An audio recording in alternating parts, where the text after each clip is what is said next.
Vinland Saga 2, História Viking mesmo, do Brasão de Armas. A gente viu o vídeo dele falando sobre a primeira temporada de Vinland Saga. Eu fiquei muito decepcionado com o vídeo, porque a forma que ele abordou foi meio... parecia que ele tá sendo... não desrespeitoso, mas ele tá sendo chato. Porque quando aparece o Askeladd e ele tem uma armadura e uma Gladius que não faz sentido para aquele contexto, a primeira coisa que ele deveria fazer como historiador é perguntar por quê. Isso está obviamente fora do contexto. Por quê? Né? Mas aqui ele só meio que desprezou, falou mal e reclamou. Não, mas tudo que ele falou no vídeo tá basicamente certo. Mas a forma que ele abordou, eu achei muito desinteressante, vamos dizer assim. Né? Parece que ele tá discutindo com um garoto de 14 anos na internet. E porra, Thiago, pelo amor de Deus, não se deu... Não faça isso, sabe? Eu prefiro uma abordagem mais séria, mas, enfim, o canal dele tá indo muito bem, então ele sabe o que tá fazendo. Vamos ver como é que vai ser esse vídeo 2 aqui, pra gente descobrir o que ele vai falar e pra gente analisar. Ah, narrador, você é quem pra falar sobre história e tal? Realmente, eu não sou historiador nem nada, eu sou entusiasta de RIMA, né, que é Historical European Martial Arts, que é arte marcial histórica europeia. Eu luto desde os 6 anos de idade, já lutei várias artes marciais, eu acompanho esse conteúdo, o Escola Gladiatória lá na gringa, Metatron, o Scala Gringa divertidinho também, e alguns outros canais.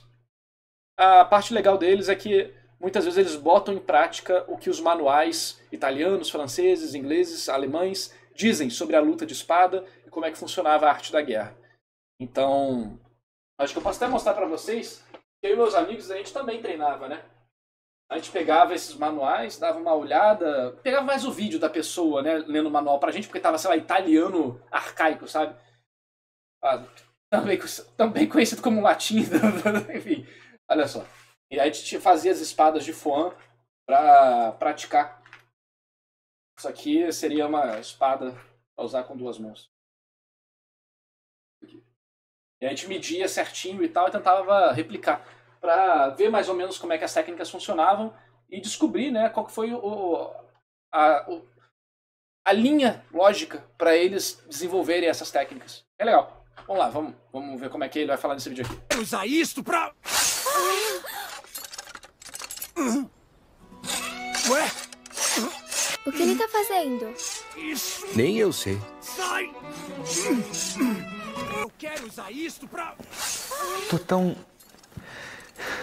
emocionado. Ué? Ele fala, né, que não dá pra você desembainhar a espada nas costas, né?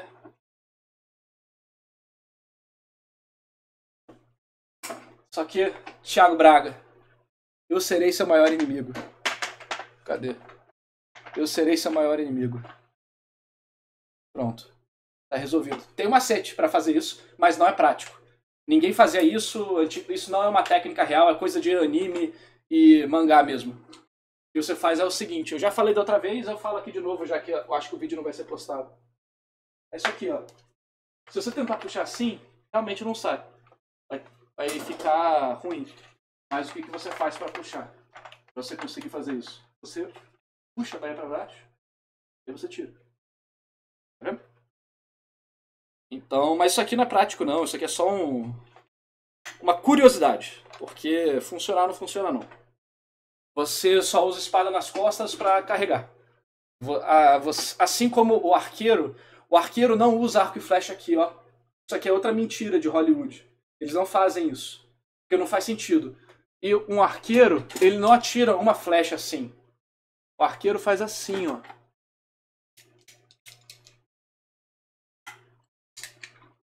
O arqueiro faz assim e ele usa a aljava aqui. Como o arqueiro faz? Ele taca o arco aqui, ele pega aqui 3 flechas, pega, solta uma, pega, solta outra e depois nessa aqui ele ajusta no dedo, solta de novo, pega de novo. Então esse aqui é o processo. Isso aqui é invenção. Então é outro detalhe que pouco se comenta. Oi, meu nome é Thiago Braga, sejam muito bem-vindos ao Brasão de Armas. Pra mim, era só mais um anime enchendo o saco com essa modinha de viking. Mas vocês me encheram tanto a paciência pra eu fazer a análise da primeira temporada. Tipo, é preconceito puro, cara. Esse vídeo eu achei muito negativo, em geral. Tipo, ele tá correto, mas a abordagem dele eu achei muito ruim. Mais afasta do que aproxima as pessoas que ele deveria querer aproximar. Pô, o otaku de 14 anos que acha que katana corta um carro. A abordagem dele faz esse otaku ficar puto. Beleza, é legal e tal. Mas se é pra ensinar a parada legal, eu acho que eu prefiro a abordagem do Metatron, que é o canal em inglês que eu sigo. Vinland Saga, que eu fiz. E senhoras e senhores, eu virei fã desse anime. Mas saiu a segunda temporada e vocês continuaram me perturbando para analisar a segunda temporada. Então vamos combinar uma coisa? Eu analiso a segunda temporada de Vinland Saga para vocês e vocês compram um Insider. E não que eu não gosto do Thiago. Eu gosto. Só que eu não gosto da abordagem que ele usa algumas vezes. Porque eu tendo a preferir uma abordagem mais... Igual eu faço no meu canal. Eu tento respeitar as coisas que eu tô falando. Ele já vai mais pra treta. E gera muito engajamento.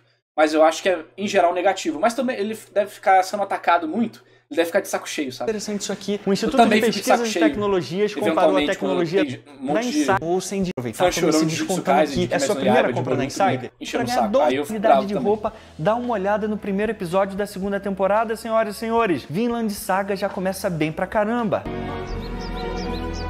É por isso que falam que os ursos comem bastante. É tipo, o cara deve ter a percepção que anime é só shonenzão que grita pra caralho sem cérebro, sabe? O cara nunca deve ter procurado ver alguma outra obra. Tipo, é igual você achar que cinema é só Marvel, achar que quadrinho é só Super-Homem, achar que anime é só Naruto. Sabe? São mídias inteiras, as pessoas reduzem a uma fração de algo que representa um gênero dentro de um contexto específico. O cara nunca deve ter pegado pra ler alguma coisa ou ver alguma coisa bacana, e quando pegou pra ver, tipo, Vinland Saga, ficou em choque, falou, nossa, então anime não é pra criança, sabe? Eu acho que muitas pessoas fazem isso com anime e com tudo. Tipo, quando você fala isso pro cinema, todo mundo sabe que cinema não é só Marvel. Tem um monte de outros filmes. Mas acaba que, pelo contexto social da gente, a gente acaba desmerecendo algumas outras coisas, muito mais pelas pessoas que a gente interage do que pela mídia em si. Porque se você encontra alguém que é chato e paga de cult de filme, você vai falar que filme cult é ruim. Não porque você viu filme de cult e achou ruim, mas porque aquela pessoa é tão chata que você, por projeção, fala que o que ela gosta é chato também. Antes de chegar o inverno. É pra ele, não, porque viu na infância e tal. Tô falando... Ah, viu o Cavaleiro do Zodíaco, porra. Entendeu? Olha aqui as roupas dos camponeses. Cores vivas, azul, vermelho, verde, comida na mesa. Eu já disse pra vocês aqui no meu outro vídeo explicando como que era a vida dos camponeses na Idade Média. Não era aquela porqueira, não. Gente passando fome, morrendo, desnutrida. Eles comiam bem, sabiam se alimentar, sabiam viver, se divertiam. E com os vikings era a mesma coisa. Eles eram pessoas sofisticadas que sabiam aproveitar a vida dentro das suas limitações. Depois de tudo ter virado cinzas, finalmente conseguimos reerguer. E as casas aqui são bem típicas da era viking, com tetos de palha, mas a menos que sejam casas de nobres, as casas dos nórdicos da era viking não eram tão grandes assim, não. Mas que geralmente elas eram bem essas menores. casas que estão aparecendo não... Deixa eu ver essas aqui. Isso aqui não é a casa do... Lá na Inglaterra, não, do primeiro episódio, né? Tá mostrando a casa do cara lá que eu esqueci o nome, que vai ser atacado. Então isso aqui é na Inglaterra, não é na Noruega, não. Depois de tudo ter virado cinzas, finalmente conseguimos reerguer. E as casas aqui são bem típicas da era viking, com tetos de palha, mas a menos que sejam casas de nobres, as casas dos nórdicos da era viking não eram tão grandes assim, não. Que geralmente elas eram bem menores, justamente para enfrentar o frio, elas tinham que ser mais compactas para as pessoas terem um pouco mais de conforto e segurança dentro da casa. Se a gente vê hoje, é tipo casa de hobbit mesmo, ó. Dá uma olhada nessa reconstrução aqui, que tá lá na Dinamarca, que são construções bem típicas da era viking. É, mas no caso não era lá, né? Isso era na Inglaterra já, que tava mostrando ali. Não era uma casa dinamarquesa. Queimar vilarejos inimigos era uma tática muito comum de Yaos para subjugar completamente um território ou um povo inimigo, tomando não só o seu território, mas acabando com a sua maneira de viver. Inclusive a gente vê até isso no filme do Homem do Norte, que eu já analisei aqui no canal também, depois dá uma olhada lá que ficou uma análise bem legal. Eu vou dar a pele pra vocês. Se cubram pro corpo não esfriar. A gente pagou caro por vocês. Então vocês não podem ficar doentes. Fiquem bem até acharmos compradores pra vocês. Entenderam?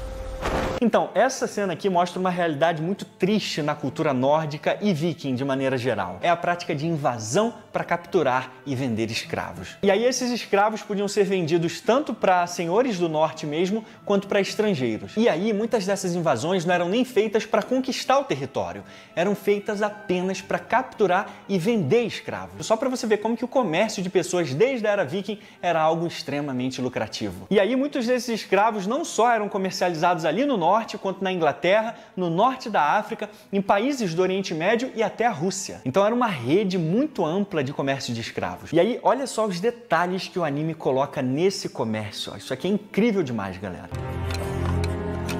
Bebam tudo que tiver, vai melhorar a cor de vocês. Lá vem... Quando o cara vê um mangá onde o autor de fato pesquisou sobre o que ele está escrevendo. Sabe? Em cada cantinho deles, especialmente a cabeça.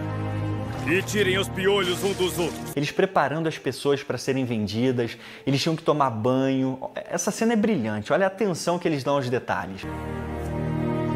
Isso é melhor do que muita série viking aí que a galera faz no ocidente, hein? Os japas estão mandando ver. O que me diz? Pra você tá bom? Olha a expressão de tristeza da menina sendo maquiada, penteando o cabelo para ela parecer mais bonita e mais jovem. O cabelo tá bom, mas passa mais maquiagem para ela ficar mais nova. Essa cena aqui, galera, é terrivelmente linda e cheia de detalhes.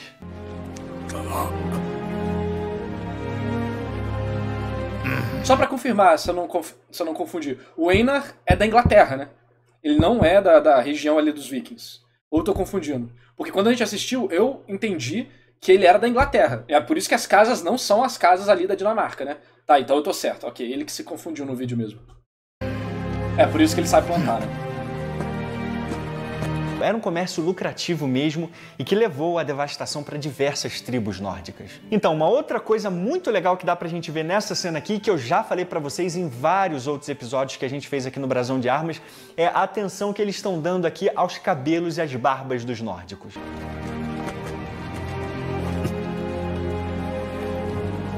O que achou? Conseguimos uma boa seleção?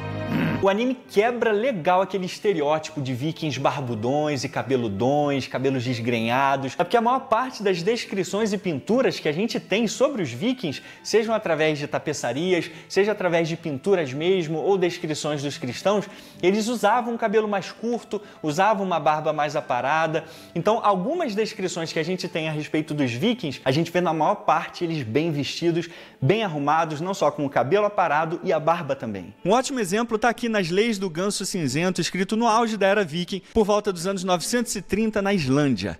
E o código diz que as mulheres não podem usar cabelo curto como dos homens. Outro exemplo é a pintura medieval também do século X, chamada de O Grande Exército Pagão, onde a gente vê a maioria dos vikings com cabelo curto e com barbas aparadas, ou até nenhuma barba. E esse aqui é um exemplo facial de como seria um viking típico daquele período, disponível no Museu de Derby. É claro que isso não significa que não houvesse vikings que usavam cabelos grandes ou barbas grandes, mas novamente a gente está falando aqui de um padrão nórdico. E o padrão nórdico, de acordo com essas descrições, tanto de imagens, quanto de entalhes, quanto de descrições de crônicas mesmo, mostram pra gente vikings muito mais asseados do que a gente imagina. Então essa pecha de bárbaros fedidos, descabelados e com barbões meio que foram colocados pelos cristãos ingleses na época, que encararam os vikings como invasores brutais, violentos e bárbaros. Então a gente precisa ter bastante cuidado com essas descrições que... Mas ainda eram invasores brutais, né? Vai culpar os caras, porra? Os caras estavam lá arando o negócio, e do nada chega um monte de cara, mata tua família, estupra sua esposa. Eu acho válido retratar eles como monstros. Eu acho válido. que vieram principalmente de monges ingleses que tiveram esse primeiro contato com os vikings, justamente para mostrar como que os vikings eram violentos e até animalescos mesmo. Mas vamos lembrar um detalhe bem interessante. Os nórdicos eram mais higiênicos do que os ingleses mesmo. Eles penteavam o cabelo, cortavam a barba, usavam pente. Então mais um ponto aqui pro Vinland Saga, que agora na segunda temporada continua descrevendo e mostrando os vikings de maneira bem honesta. Esse aqui é o Thorfinn, gente. O menino cresceu, ó. Tá mais calmo. Parou de gritar, igual uma criança endemoniada. Ele vai entrar pra história como um dos grandes comerciantes que chegaram no Canadá. Aliás, você sabia que a treta rolou solta lá no Canadá, entre vikings e índios? Sabia não? Então depois você assiste aqui no Brasão de Armas, Índios versus Vikings, para você ver quem ganhou essa batalha brutal entre esses dois povos que se encontraram pela primeira vez. E Vinland Saga se passa exatamente nesse contexto.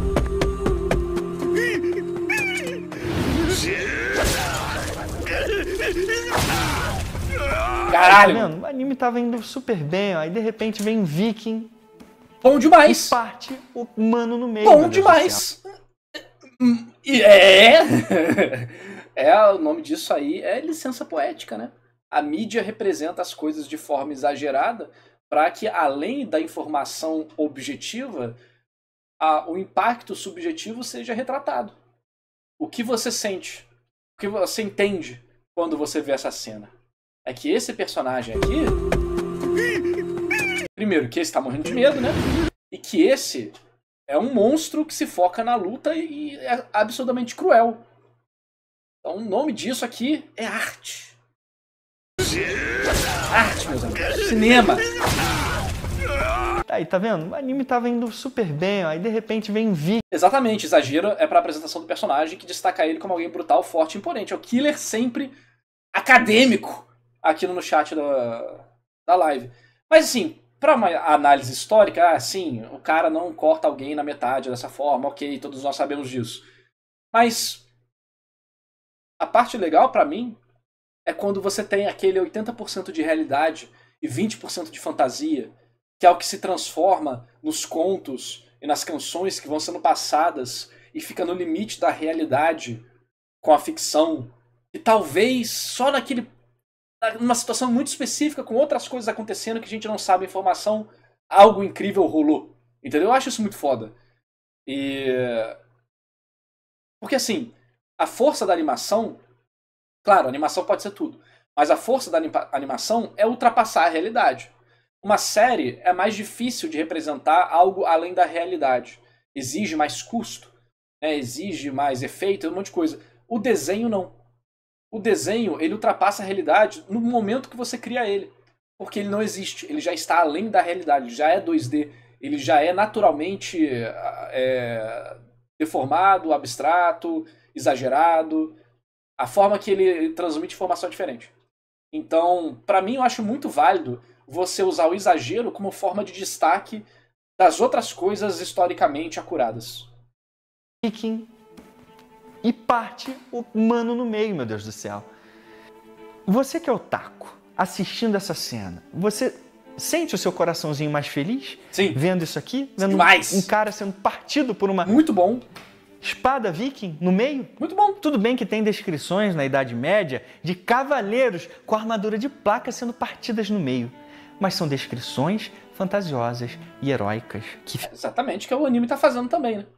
A mesma coisa da pintura antiga. Ficava na mente deles como sendo interferência divina, como se fossem anjos que fortaleceram aqueles guerreiros que partiram os inimigos no meio. Então assim, não tem necessidade nenhuma de botar no anime os caras sendo partidos no meio. Claro que tem, porque isso não é uma série bucha e broxa que os gringos estão fazendo sobre uns vikings sujos que se prega ser historicamente preciso e é uma bosta completa. Não, isso aqui é um anime que conta uma história baseada numa situação que ocorreu, mas que não tem compromisso nenhum com a realidade. Tem apenas compromisso com uma boa história e bons temas a serem transmitidos.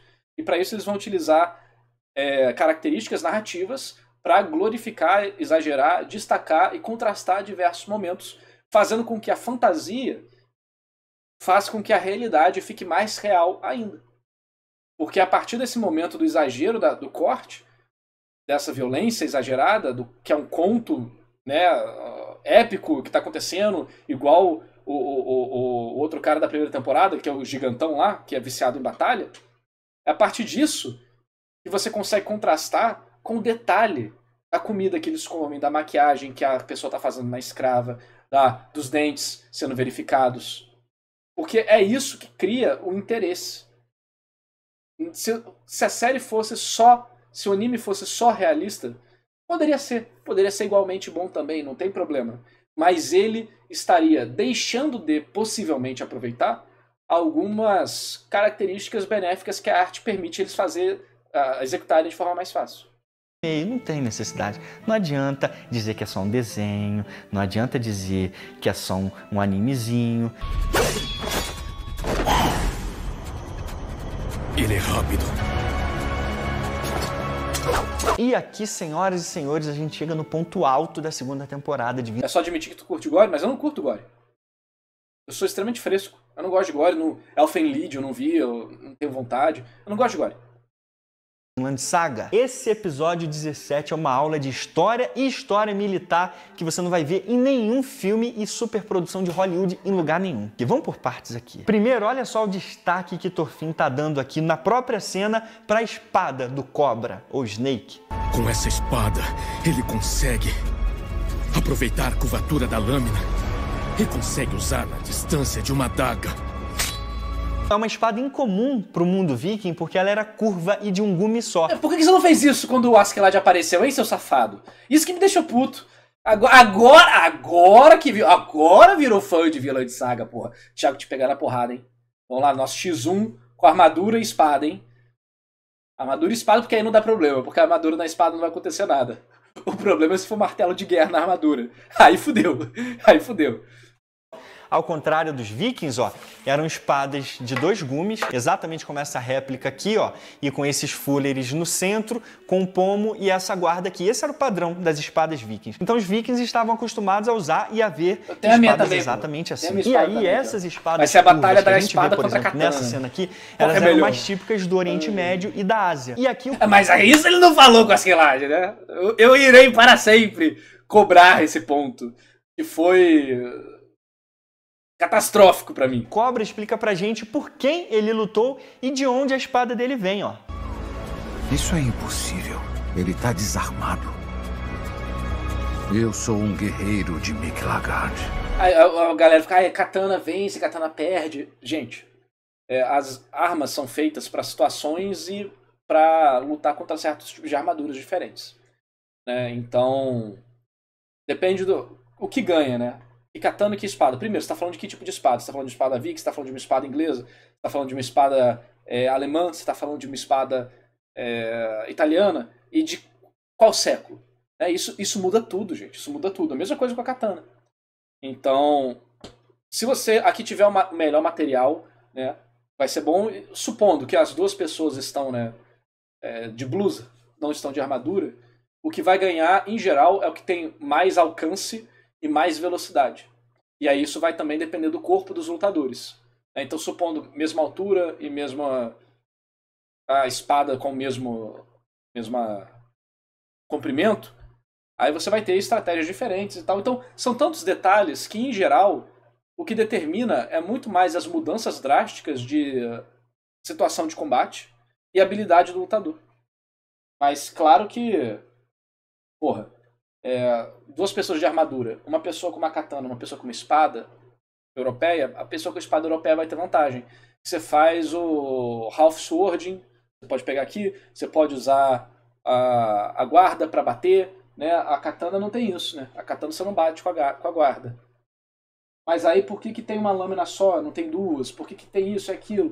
Porque ela é mais feita para cortar. Tudo isso você vai, se você procurar estudar, você vai ver que são as armas feitas para lutar na situação específica, né? Fora que ninguém usava espada e katana para lutar com armadura, né? O samurai, a arma principal dele era o arco e flecha e a escopeta. E uma espingarda ali, escopeta não, uma espingarda. O arquebus, né? E o do cavaleiro era a alabarda, né? Alabarda e lança. Mikl-Lagard, ou a grande cidade que não era nada mais, nada menos que, senhoras e senhores, Constantinopla, a capital do Império Bizantino. Como a gente sabe muito bem, Constantinopla era a ponte entre o Ocidente e o Oriente, então Bizâncio se tornou um bastião, onde o leste e o oeste se encontravam em todas as esferas, tanto cultural quanto militar principalmente. Aliás, os vikings estiveram em Constantinopla justamente por esse período, e aí os imperadores ficaram impressionados com a habilidade de luta dos vikings, que colocaram os caras para serem seus guardas pessoais. E aí os imperadores criaram nada mais, nada menos do que a Guarda Vareg, que só durou cerca de 400 anos só. Então se o Cobra tá dizendo que ele vem lá de Mikl-Lagard, então com certeza ele fez parte da Guarda Vareg, a guarda pessoal do imperador. Então ele não é pouca coisa mesmo não, e o Thorfinn tá certíssimo em respeitar o cara. Mas que tipo de monstros apareceram na vida dele? De alguma forma ele acabou sendo vendido como escravo e aí ele entra no plot de Vinland Saga. E pra fechar, eu gostaria de mostrar pra vocês... O Cobra ele não é vendido como escravo não. O Cobra ele é contratado como segurança da fazenda. Ele é o chefe da guarda da fazenda. Ele não foi vendido como escravo. Presta atenção, Thiago. A cena mais linda e historicamente correta de todas as temporadas de Vinland Saga. As que já se passaram e todas as que ainda haverão. Não, o Thorfinn ele já sabe que é escravo porque ele já apresentou o Thorfinn como escravo pra gente na cena dele sendo vendido. Ele tá falando do Cobra especificamente. Não de vir. Eu quero usar isto pra... Ele tá falando do Cobra, gente. Ele tá falando do Cobra. Fino, senhores. Simplesmente fino. A temporada 2 de Vinland Saga conseguiu manter a beleza histórica iniciada na primeira temporada e com detalhes incríveis. A equipe provou que fez um excelente dever de casa na pesquisa histórica. As roupas, armas... A equipe. Um filho da puta. Um filho da puta. Um homem, a máquina. A besta enjaulada com ódio. Armas e armaduras, a ambientação de maneira geral são muito... Um cara solou toda a produção viking ocidental. Pense nisso. Bem construídas e representadas. E a cena da espada nas costas, senhoras e senhores, foi uma surpresa maravilhosa para quem sempre disse que esse negócio era ridículo. Isso prova como alguns desenvolvedores de animes, filmes e jogos querem trazer mais realismo para as suas obras. E é isso que os fãs estão procurando hoje em dia. Mídias mais realistas quando são baseados na história. Não. Que isso, Thiago? Como assim é isso que os fãs procuram hoje em dia? Que fãs? Claro que existe sim um nicho bem considerável de pessoas que gostam de coisas mais específicas, históricas, e isso é super válido, e eu acho que é muito bom a gente ter mais coisas que tem essa pegada. Eu concordo. Mas como assim? Todas as tendências mercadológicas que vendem e fazem sucesso indicam outra coisa, que os fãs querem fantasia, em geral, né? O mercado de fantasia é muito maior do que o mercado de realismo, né? Quando você está falando de combate. Então, que existe esse nicho, existe. Mas aqui eu acho que ele botou a vontade dele. Ele está procurando por isso e eu acho válido. Eu acho válido. Tem espaço para todo mundo. Gostei do vídeo. Gostei da abordagem dele nesse vídeo. Achei que foi menos treta e mais união. Talvez a mensagem de Vinland Saga tenha ressoado com o coraçãozinho revoltado, que foi atazanado por otakus. Eu não acredito, caso o Thiago esteja vendo esse vídeo, eu não acredito que tem otaku que fica falando que espada corta que katana corta carro. Eu não acredito, isso é mentira. Que tem gente até hoje que faz isso, é mentira. É impossível que isso seja verdade. Eu me recuso a acreditar que o cara foi atazanado a ponto de ficar com raiva de anime por causa de otaku que fica falando que katana corta parede, corta casa, corta carro, corta meteoro. Por favor, não façam isso. Não acredito, mano, não acredito. Tô sendo ingênuo, talvez esteja sendo ingênuo. Mas, cara, hoje em dia com a internet, cara, é muito fácil você pesquisar qualquer coisa, ver o combate, ver gente com canal histórico que é com katana real, com espada europeia real, cortando as coisas, falando como é a produção. Gente, pelo amor de Deus, sabe? Então, gostei do vídeo do Thiago. Se ele viu esse vídeo aqui, tamo junto. Só tô implicando com ele também. Assim como ele implicou com o Vinland Saga, eu vou implicar com ele também, porra. Mas o vídeo foi muito bom. Vinland Saga 2 é muito bom. Espero que ele encontre outras obras que agrade ele. Mas lembre-se que nem toda obra tem compromisso com elementos históricos. Eu acho 100% correto cobrar de uma obra que fala: nós seremos historicamente precisos.